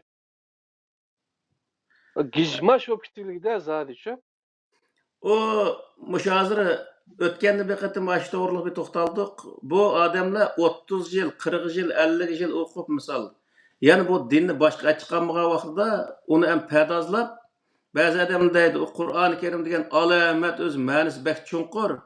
Her bir tal harf üçün öz neçə yıl özü tefsir kısmı insan onu öz tükütüp olamıqda şundaq bir bilim var ya da devolturup onu hem a qaraqının özü 30-40 yıl ayet okugan bolsunmu onu zadı başka açık bolamaslığı o adam başka açık boğulmayan bir bilimni arası kirip qalğanlığı üçün aştaq olğan bolmasa o adamdan alamet bilimcek demek yani. Aslı undaq emas. Bu yerki näsine modası bu 305 varaq kitabının özüne Kur'an-ı Kerimni o'qib bir boshqa açıq bo'g'ilib bo'lmaydigan bir ish yo'q. Birinchidan. Ikkinchidan bu odamlar nima uchun shu necha yil, 30-40 yil o'qib yurib, nima uchun boshqa chiqolmaydi degan vaqtda boshqa açıq bo'g'ilib bo'lmaydigan holatga akayotgan uning o'zini. U islom dinining ichiga Qur'onni qo'ygan, Qur'on bir tal kitob. Uning to'pisiga 9 tal rivoyat kitoblarini qo'ygan, uningdan keyin fiqhda 5 batman kitobni qo'ygan, aqidada 5 batman kitobni qo'ygan. Moşunda olup o Kur'an bir kumluğun arasına kumluq düşüp ketken bir tal jiniga o'xshash o kumluğun astiga kirib qolgan o odamni töbedeki narsalarni aqtirib ashunal avarchilikda. Bo'lmasa o narsalarni supurib tashib etib lekin Qur'onning o'zini tahlil qilgan vaqtida bu inson tushunmagidek, o masalani hal qilolmagidek bir hech qanday narsa yo'q. Misol hozirgichilik bir ish qilib bir masala bo'lib qolsa o meselenin özünün derhal mana cevabı Kur'an'da manda diyemesek mi? Aşınıga bir gün ya bir hafta ya bir ay kessin izlensek şu meselenin cevabını Kur'an-ı Kerim'de tapalayımız. O biz tapanmağanlık Kur'an-ı Kerim'de yokluğundan emas. Bizning bilanmağanlığımızdan, bizning tapanmağanlığımızdan o. Mesela men manda bir tushuncha kelib qoldim-chu. Mening tiymesedim bek uzoq masala emas. Bu Qur'on bir zikir deydi-ku. Men kompyuterga soldigan zakira zikir kartasi bor shunaqmi? Nima karta deymiz-ku? Ichida bir narsa saqlaydigan-chu, datalarni. Sonliq ma'lumotlarni saqlaydigan. Qur'onmi aslida Allah bizga bergan, hamma insonlarga bergan bir ashunday bir narsa-chu zikir. Buni faqat Allah'ın kitabını, peygamberlerin ibadət çağırlıq insaniyet unutub qalğan degan qaytadan bunu esiga selib, şundaymi? Nima qilgan? Eng oxirida Qur'on orqali Muhammad alayhissalom orqali Qur'onni qo'yib ketib, biz Qur'onni o'qisak, ashu narsa esimizga keladigan. Shundaymi? Doğru. Bu aslida bu ziddiy narsa emas. Aslida shu inson o'qisa anlayalaydı onu. Düşünüşki niyet kısı düşünelaydı. Doğru. Anda kılmasın bu. Yattığı nersedekilek zade şu. Okumasa zade diplom, profesör, doktorluk ünvanı almış şöngül olmayınlıgan bir kitap halatı ekilmezse bununki rehberlik nimisi nerede kalır şu? Mesela ben bir sırttan bina setip alsam, beyaz eşya değilim mi Türkler? Mesela bir tane kaç uyduğun maşine değilim. Ona bir daha rehberlik kitabı var yendi şu. Hmm. Ben o şunu okusam, onu okumayı işletsem, kulübüsünü besip işletsem işiteleyim. Lekin ben onu okup bir kata kayta düşünüp etip kısam, şun kadar yaxşı işleteleyim. Aşı bu çıksam şu. Doğru. Şu Kur'an mı? Şu aşında nese? O mu şu Muhammed Aleyhisselam'ın doğru yolga başlagan bolsa, öz vaqti Araplarni nijatga eriştirgen bolsa, bizni mi Uyg'urlarni mi nijatga eriştirdi şu. Doğru. Şoňa bununla biz onunki rehberlik nimesiga biz iman etsak, buna işensek, Kur'an'a ergeçken edem, Kur'an'a ergeçse bu bulmaydı o. Digen gapnimi korkmay kılalaydigan derecege apırıp etediken de bula Hmm. bu Ular zaten o men hamda Moşu uqqanın özü adətdə uqqan kitaplarına özü işenmeydi bulucu. İşenmegендigi bu Qur'an'a mı işenmeydi adətdə. Bizni inkarçı deydi. Aslı inkar kıldıgan özleri. Qur'an'ın özünü inkar kıldıgan özleri bula. Bolmasa bu yerde biz hiç kanda Qur'an'daki hiç narsani inkar kılmadık. Qur'an'da ba narsani aynen çıkarıp koyduk. Eğer biz çıkargan nesle aşağı doğru olmay, yakımay, kampıp kalgan bolsa, onu tuluklap çıkarsa, o şu adamın vazifesi o. Eğer kampıp kalgan bolsa tuluklaş vazifesi, bizim aklımızın gacaş vazifesi emas onaki. Biz onu tuluklayamagan bolsak, ma kıymetimiz bu şekilde çıkıptı. Allah razı olsun. Ma kağının özü men mana ala bilamaptıken ya tapamaptıken men taptım dep oturup çıkası boldu emas mı? Bu yerde o yen bir adamın hakaret kılışkana gacet yok. özleri Kur'an'da namaz yok, namazda qanda qilish yok, undan keyin rakat sani yok, vaqti yok deydi. Sele qopap o vaqtlarini dep bersizlar. Onu mahiyette bakan o dep bersizlar. Onunla hem de hemmisi karış çıqqan. Bu acayip tertip etdi. Kur'an'ı okup Muhammed Aleyhisselam'ın elçiligiga şübhe qiladigan bir insonni deb baqsunan şu. Kur'an özü onu yetekleydigan tutsa, özü to'g'ri yo'lga nima qildigan tursa, Muhammed Aleyhisselam'ın nima ekanligi, payg'ambar ekanligi, elchi ekanligini ta'kidlaydigan tursa, bu qanday bir gap endi shu. Doğru. Boshqa ine deydigan tayyorlagan mazmunlar bo'lsa ustoz anglayli. Bo'ldi. Hozirgi mushu nimaning o'zidami hamda azroq ashnaga kirishib qoldik. Mana bu Al-Haqqa surasining o'zida misol Qur'oni Karimdagi qandaq bir kitob ekanligi, uningga agar payg'ambar alayhissalom uningga to'g'ri muomala qilmagan taqdirda u yenidan tug'gan vaqtda uning qandaq Alloh taolo bir jazoni qo'llanganligi haqida misol shu 40-oyatdan 40 Al-Haqqa surasiniki 40-oyatidan 47-oyatgacha shu orliqni ko'rsa bilalaydi. İnnehu laqavlu rasulin kerim ve ma huve biqavli şair. O hürmetlik bir elçinin sözü deydi o. O şairin sözü emas. Qalilan ma tu'minun.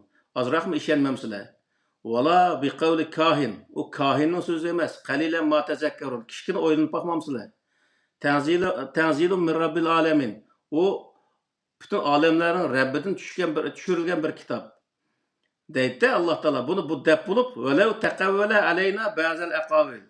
O elçi öz yeniden bazı sözlerini to'qib bizning nomimizda to'qqan bo'lsaydi la akhazna minhu bil yamin. Onu biz öz qudratimiz bilan halaq qilgan bo'lardik. Summa laqatana minhu alwatin. Belki summa bayan uchun kelgan narsa endi. Qanday halaq qildi deganda uning garan tumurini uzib o'tgan bo'lardik shu yerda. Peygamber Aleyhisselam'ın geren tumur üzülüp gidip öldü mü? Ya konmaydı. Normal hayat, normal öz ağırlıkla ölüp gitti mi? Bunu yüzünü tercüme aldı mı? Peygamber Aleyhisselam'ın geren tumuru üzülüp ölüp ketken bir yeri yok. Demek ki Peygamber Aleyhisselam'ın geren tumuru üzülüp ketmedi mi? Allah Teala tarafından üzüp etilmedi mi? Demek ki Peygamber Aleyhisselam Allah Teala'nınki kitabıga yandap başka narsalarning özünü to'qimganligi mush yerdan chiqib turdi degan gap. Allah Teala nayet qattiq ogohlantiruqliq bu yerda. Yani sizniki geren tumurunu üzüvatimi degan gap endi. Fema lekum minkum min ahadin anhu hacizin. O vaqtda sizlardan hech qanday o Muhammadga orturadigan bir odam bo'lmaydi deydi. Yani hech kim orturolmaydi degan gap. Demek ki bu yerdeki mesele nima degan vaqtda Peygamber Aleyhisselam hayatı boyunca elçilik vazifasini ado qilgan vaqtda Alloh taoloninki kitobini yetkazganligi, uning hech qanday bir narsani aralashtirmaganligi, bu o'zi Peygamber Aleyhisselam hayotini o'qigan vaqtda nihoyat aniq chiqib turdi degan gap. Endi bu yerda hozirgi vaqtcha degan vaqtda, hozirgi vaqtda Peygamber nomida bir narsani to'qib Allah'ınki özü bu kitabı, Allah'ın diniga takavvale, yani aşındaq özü din tuqqan adamlarni mana mushundan o'zi bayqasak oldu. Yani bular Allah'ın diniga başqa narsalarni to'qib kirdirib, mana bumi o'zi Allah'ın dini, ma'mi o'zi vahiy, qilib qolgan vahiy qilib ko'rsatishning o'zi, mana bu nihoyat cho'ng bir jinoyat degan gap endi. Bu İbrahim Suresi'nin 4. ayeti.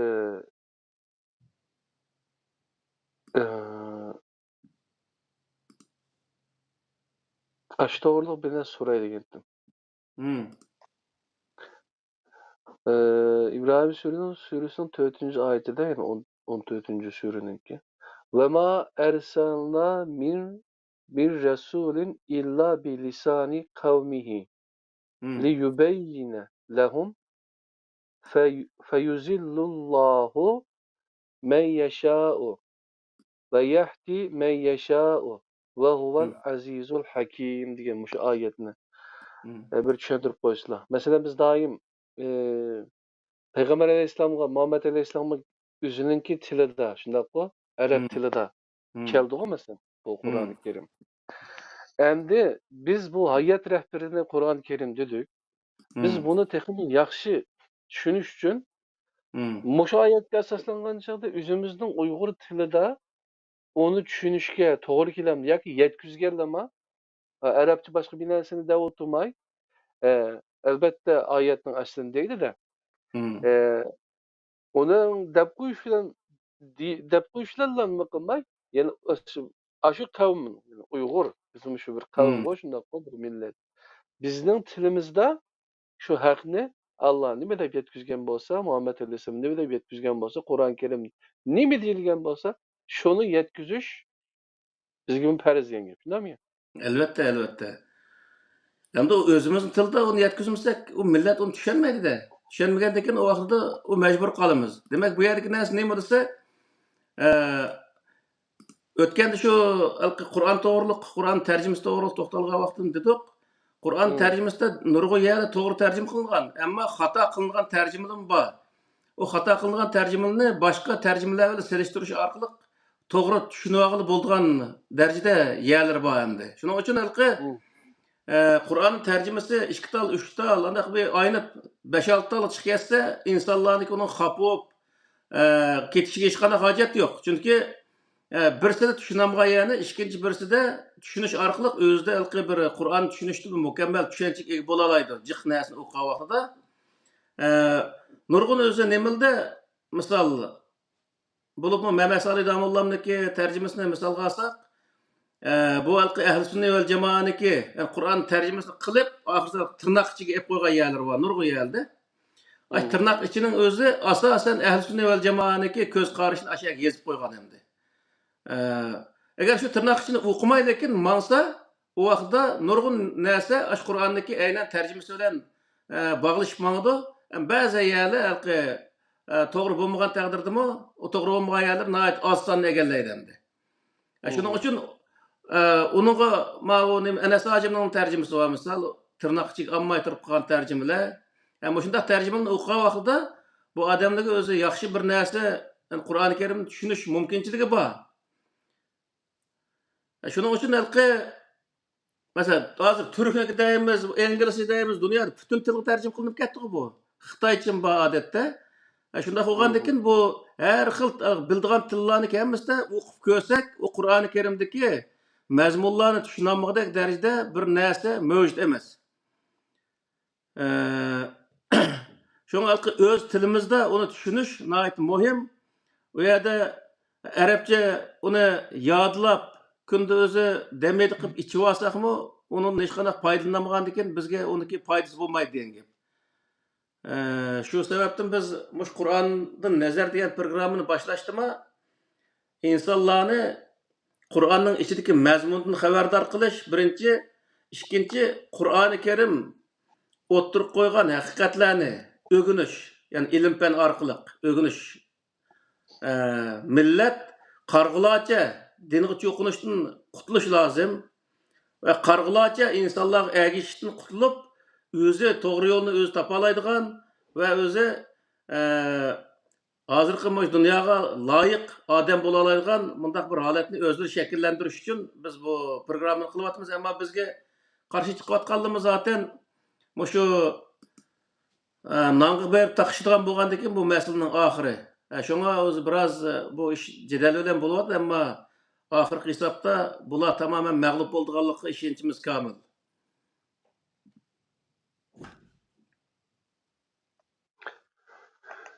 Asıl bir yerde bir yenileniş bir meselesi mi yok. Mesela musabakalaşıp biz başkalarınınki kendi meseleme küzümüz yok.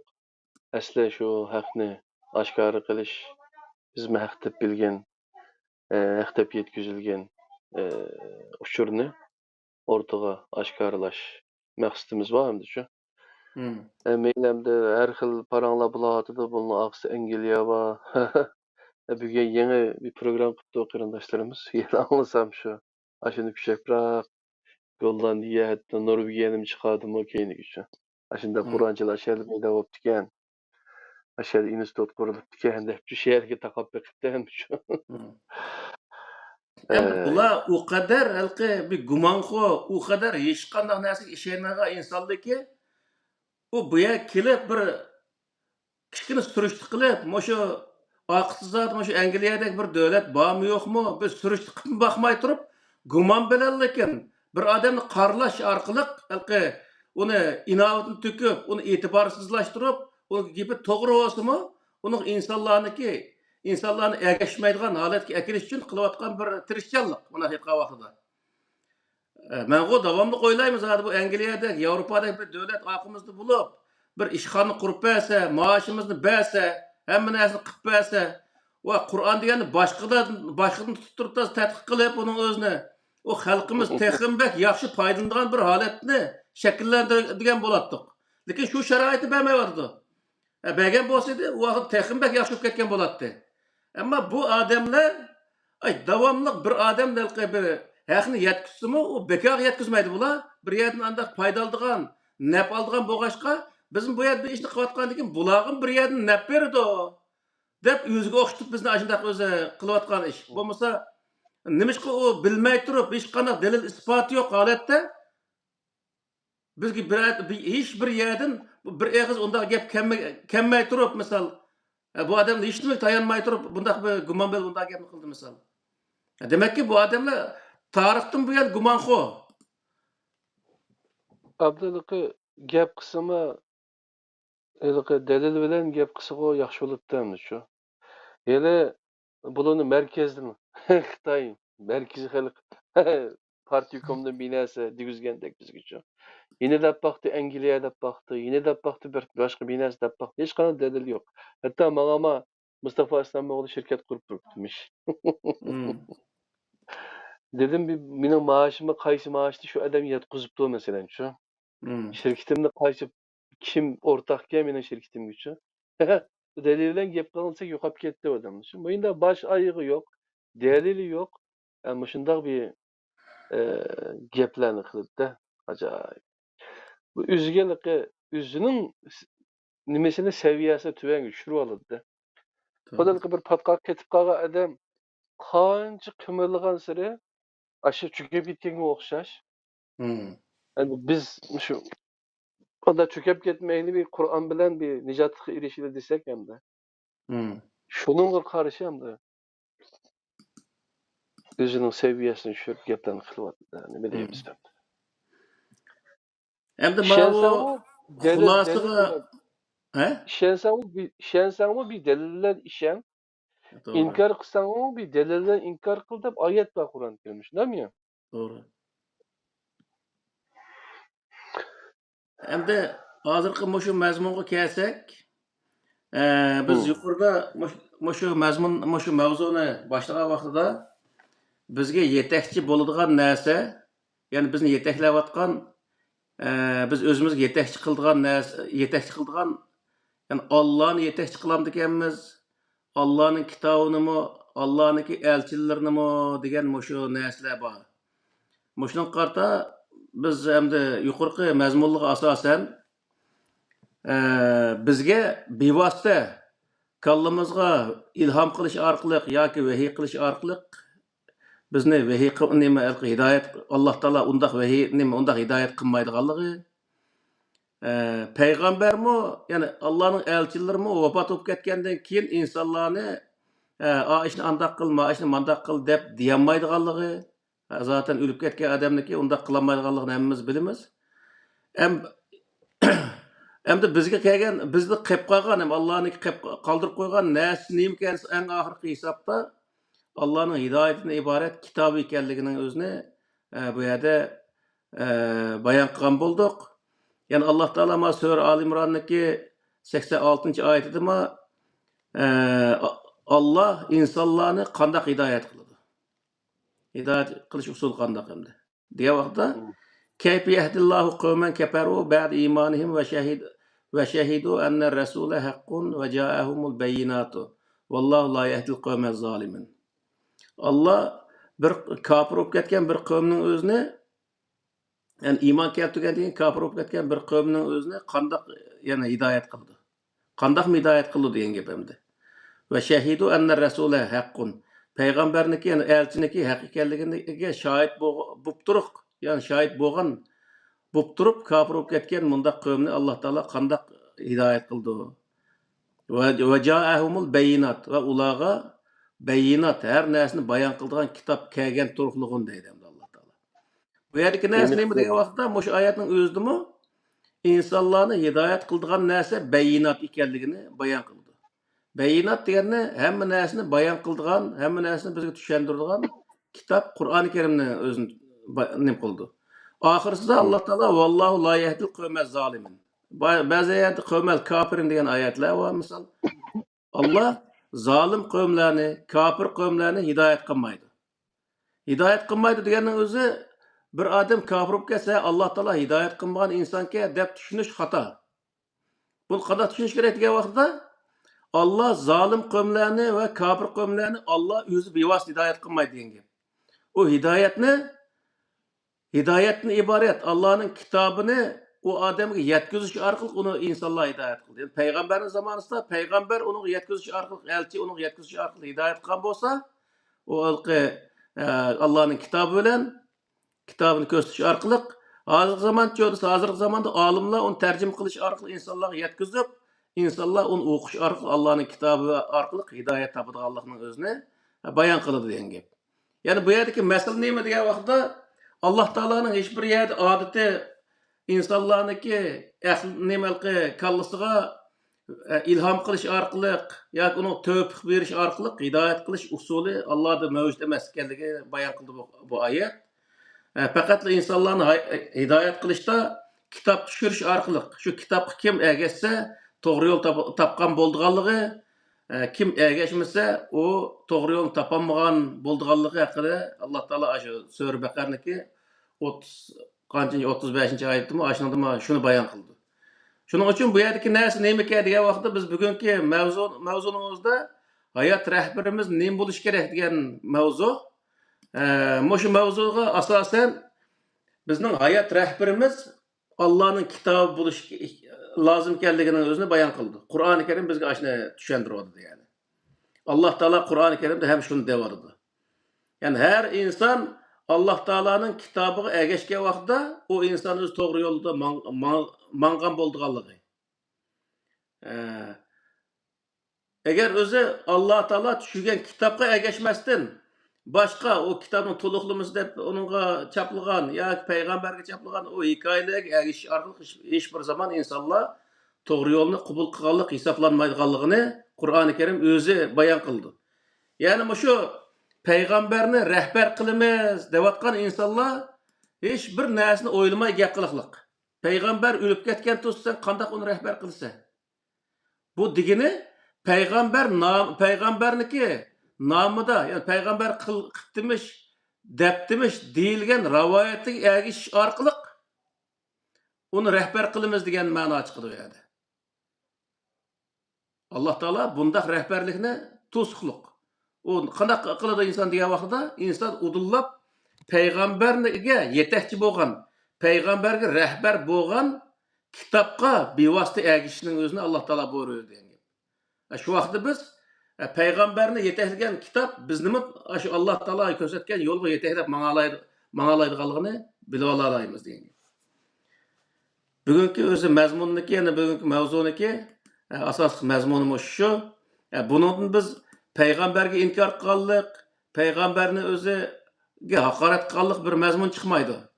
Aksicha payg'ambarga chaplangan hikoyalarni payg'ambarni jiroqlashtirganligimiz, u payg'ambar unda qilgan emas deganligimiz kelib chiqadi endi. U payg'ambarga bo'xton chaplanmaganligimiz kelib chiqadi degan gap.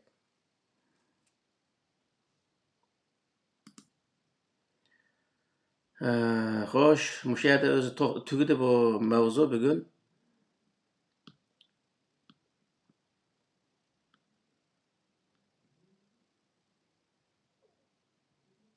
Şu anlarda bayatın Allah razı olsun. Muhammed Salih'in tercümesi kim? Bayatın Sure İbrahim 34. ayetinde.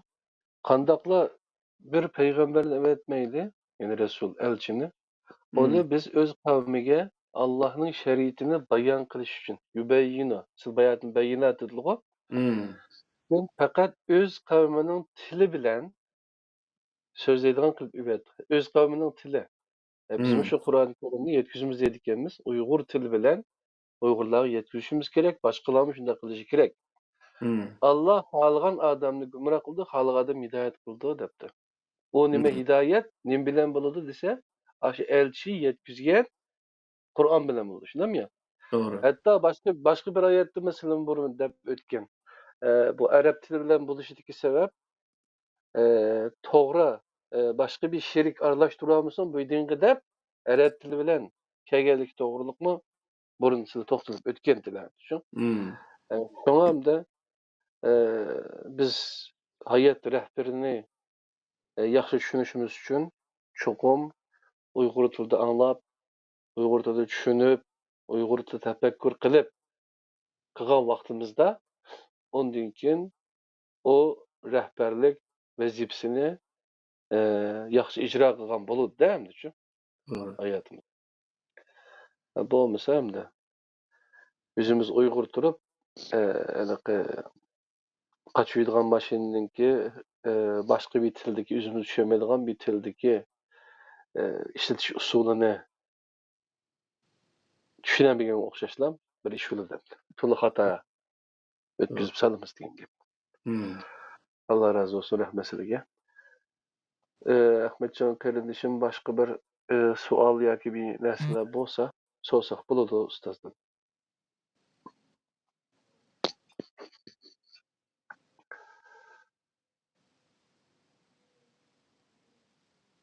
Yok mu? Ahmetcan yapmayarlar. Tamam. Herhalde olsa bugün neçilik oldu vaktimiz? Bugün nəhayət yaxşı oldu. Bu 1,5 saat kimi 1,5 saatlik oldu, nəhayət yaxşı. Nah, 1,5 saat oldu. Allah razı olsun. Başka bir söz olsa, sizin ahırkı sözlerini Allah ustaz.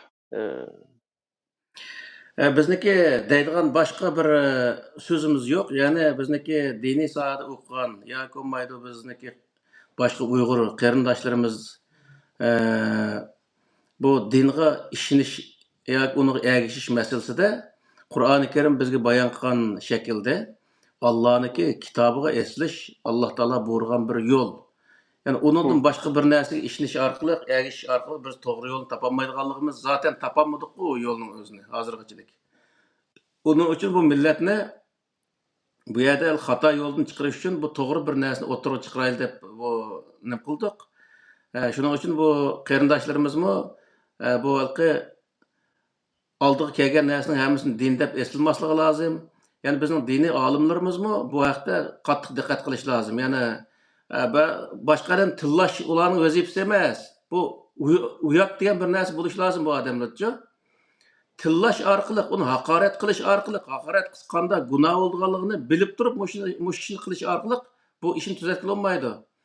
Biz deyotgan gapimizda yoki deb kelgan gap so'z harakatlarimizda xatolik bormi yo'qmi, buni faqat Qur'on serish orqali buni o'zi nima qila olamiz, o'tirib chiqara olamiz. Biz burun xatolikni qilgan bo'lsak, u Qur'oni Karim to'g'ri kelmagan yeri bo'lgan bo'lsa, uning o'zini millatning oldida men shunday burun xato qilib ekanman, maya o'zi to'g'ri emasga desak, sirimiz tushib ketmaydi. Ya'ni u yerda biz o Xudoning oldida o davomli o halqi xatolikning o'zini davomlashtirish bu nihoyatda ig'ir bir jinoyat, xato yo'lda insonlarga yetakchi bo'lish bu Alloh taolo nihoyatda g'azab qiladigan bir narsa. Shuning uchun bu qarindoshlarimiz bunday narsaga diqqat qilish lozim.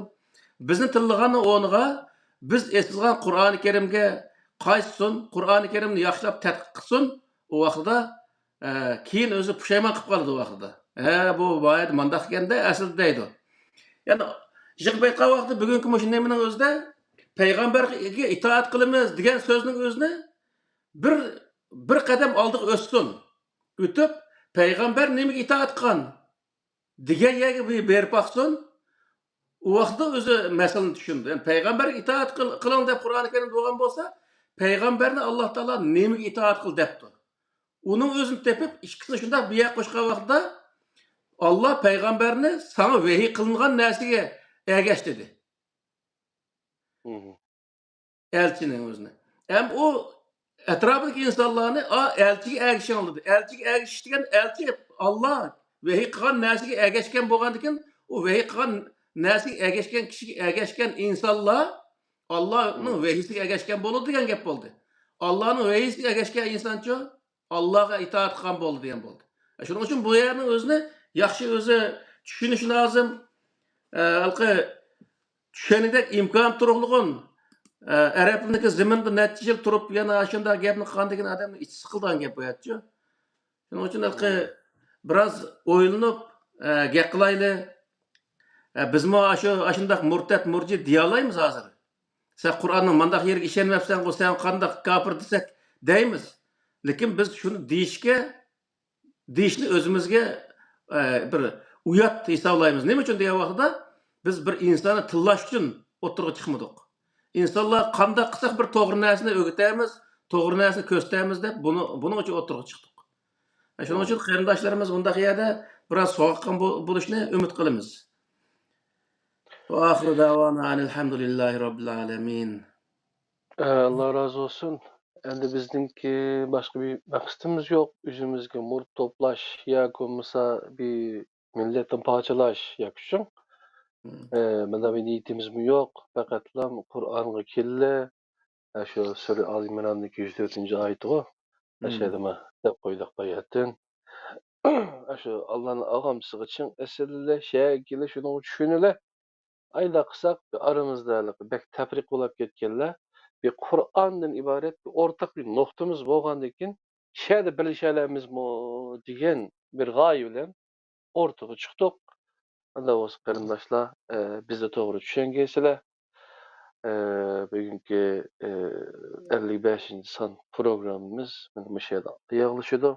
İnşallah kishilar qatimliq yangi temalarda, yangi mazmunlarda Qur'ondan nazar selish bilan yine qaytadan yuz ko'rishga nasib qilsin. Allohning o'ziga omonat. Assalomu alaykum va rahmatullohi va barakatuh. Allah'a şükür.